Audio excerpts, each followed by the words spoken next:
بالکل ٹھیک ہے، لیکن یہ جو بات کی جا رہی ہے کہ ایران انٹرم یا فیزڈ ایگریمنٹ کی طرف جا سکتا ہے، کیا واقعی بریک تھرو کی سمت ہے یا صرف سینکشنز پریشر اور وار رسک کو وقتی طور پر مینیج کرنے کی کوئی ڈپلومیسی ہے جو اس وقت ہم دیکھ رہے ہیں جی؟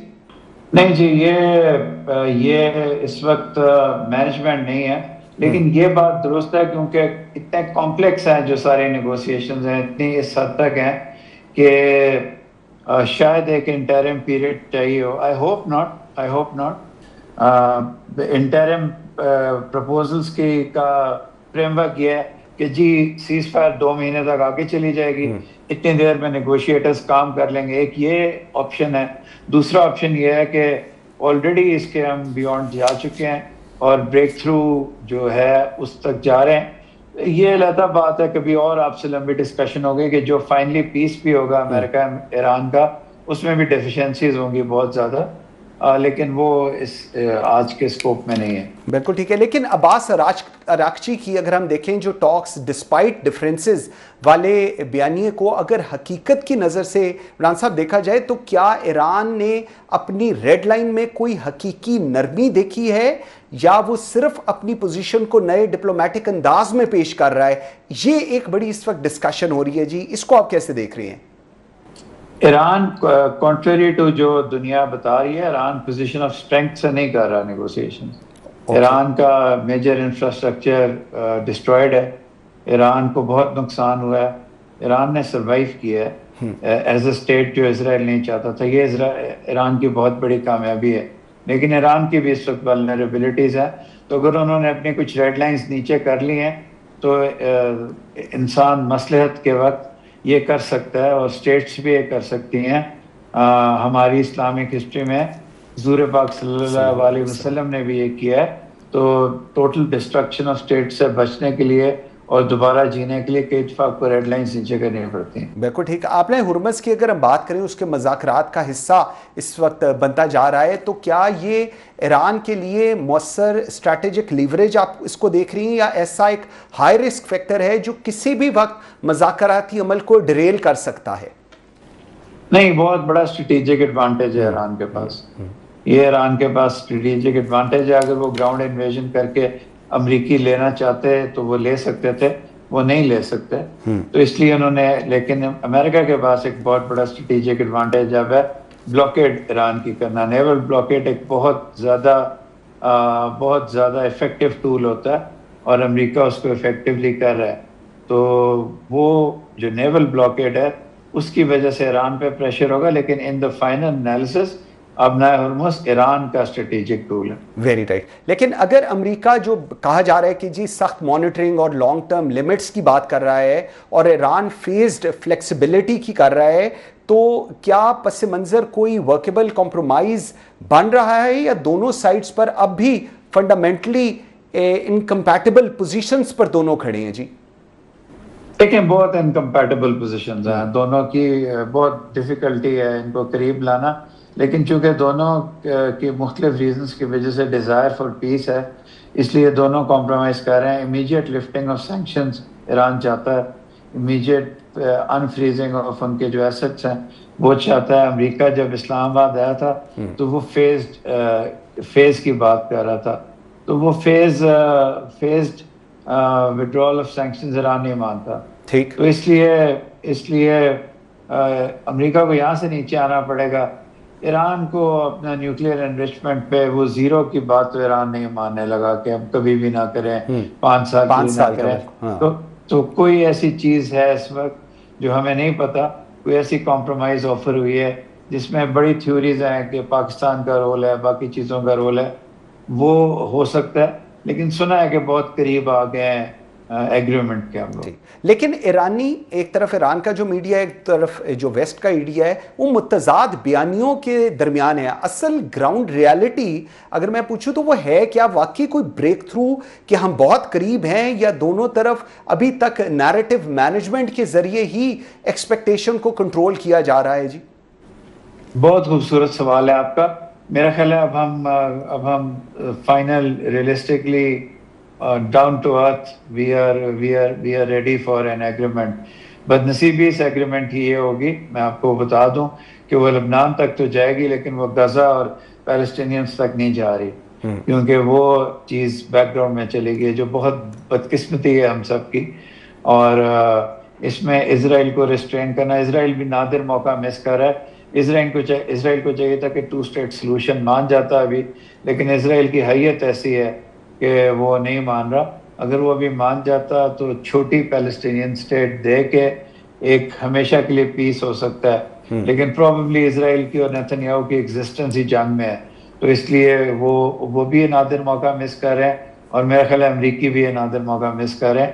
ایران اس وقت مجبوری میں ہے، تو ایران کتنا پش کر سکتا ہے اس کو. بالکل سر، یہ جو کہا جا رہا ہے کہ پاکستان اس پورے پروسیس میں ایک وقتی فیسیلیٹیٹر ہے، یا اسلام آباد کو جان بوجھ کر ایک مستقل ریجنل نیگوسیشن ہب کے طور پر ڈیولپ کیا جا رہا ہے، جہاں پر پولیٹیکل ہو، ڈپلومیٹک ہو، سیکیورٹی ٹریکس ہوں، ایک ساتھ چل سکیں، اس کے اوپر آپ کا کیا انالیسز ہے؟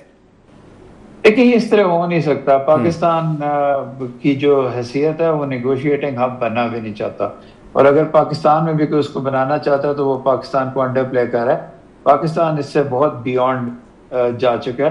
ہم اس لیے اس وقت نیگوسیشن کروا رہے ہیں کہ دونوں پلیئرز ہمیں اس وقت اس مہلک جنگ کے دونوں پلیئرز ہیں وہ ہمیں ٹرسٹ کرتے ہیں. اگر اگلی کوئی نیگوسیشن ہوگی اور ہمیں ٹرسٹ نہ کرتے ہوئے تو ہمارے پاس کوئی کیوں آئے گا؟ تو یہ ساری یہ دیز آر جسٹ ٹاکس، اور یہ کیونکہ آپ لوگ I am so sorry to سے دس بٹ آپ لوگ بلا لیتے ہیں اپنی طرف سے ایکسپرٹس کو، ان کے پاس کہنے کے لیے کچھ ہوتا نہیں تو وہ مشکل قسم کی لفاظیاں بناتے رہتے ہیں. سپوز کل رشیا اور یوکرین کے درمیان نیگوسیشن ہونی ہے، ہمارا کیا تعلق ہے اس کے ساتھ؟ جائیں جا کے ڈانس کریں اسٹریٹ کے اندر، نہیں کرنا نہ کریں، کرنا ہے کریں. ہم اس وقت ڈائریکٹلی افیکٹڈ ہیں، دونوں کو ٹرسٹ کرتے ہیں، بہت اسٹرانگ انٹرپرسنل ریلیشن شپس بنی ہوئی ہیں. وہ بھی اگر نہ ہوتی تو پاکستان نہ کر سکتا. It is because of those personal relationships جو ہماری ہیں بنی ہیں. اور یہ بھی ایک اسٹڈی ہونی چاہیے ڈپلومیسی میں کہ پرسنل ریلیشن شپس کتنا میٹر کرتے ہیں. بالکل. اچھا، لیکن فیلڈ مارشل کا جو اس وقت تہران کے دورہ ہے، اس کے بعد کیا پاکستان اور ایران کے تعلقات ایک براڈر ریجنل سیکیورٹی انڈرسٹینڈنگ کی طرف آپ کو لگتا ہے جا رہے ہیں، یا یہ صرف ایک مذاکراتی فیز تک محدود رہیں گے؟ اس کو آپ پھر کیسے دیکھ رہے ہیں؟ ایران، پاکستان اور امریکہ ان تینوں کے بہت بہبود میں ہوگا اگر یہ لیپ ان دا ڈارک لیں اور ایران اور پاکستان کے درمیان میوچل ڈیفنس پیکٹ کروائیں. ایران کے بھی سارے مسئلے ختم ہو جائیں گے اور پاکستان کے کیا مسئلے ختم ہونے ہیں، لیکن پاکستان کو بھی ایک اور پارٹنر مل جائے گا. مشکل ہے کہ وہ جو کوارڈریلیٹرل ایک الائنس بننے جا رہی ہے کہ وہ لوگ ایران کو اس میں حصہ کریں. بیسٹ تو یہ ہوتا کہ اس کو پینٹاگونل الائنس کر کے ایران کو آپ لے لیتے، سارے آپ کے مڈل ایسٹ کے مسئلے ہمیشہ کے لیے ختم ہو جاتے. بالکل. تو اگر وہ نہیں ہو سکتا، Pakistan should go for a bilateral defence pact. امریکہ نہ بھی مانے تو تھوڑا سا امریکہ کو بھی ہمیں نچ کرنا چاہیے کہ یہ آپ کے حق میں بھی بہتر ہے. ایران کی انسیکیورٹی کسی کے لیے بھی اچھی نہیں ہے، تو پاکستان کو ایران کے ساتھ اب میوچل ڈیفنس ایگریمنٹ میں جانا چاہیے. ایران کو بھی عقل چاہیے کہ بجائے وہ اپنی ملٹی الائنڈ پالیسی کرنے کے لیے کہ انڈیا نہ ناراض ہو جائے، یہ یو اے نہ ناراض ہو جائے، بھائی کوئی آپ کے ساتھ کھڑا نہیں ہوا. جب آپ کے ملک میں بمبارڈمنٹ ہو رہی تھی، آپ کے ملک پر 30,000 ریڈز ہوئے ہیں، آپ کے سائنس اور ٹیکنالوجی کو اڑا دیا گیا ہے، اس وقت نیتن یاہو فرینچ کیسنگ کر رہا تھا مودی کے ساتھ in Tel Aviv just prior to this. تو سوچیں، پاکستان نے اپنی پوری نیشنل آنر، ڈگنیٹی، سارا کچھ سٹیک پہ رکھا ہے.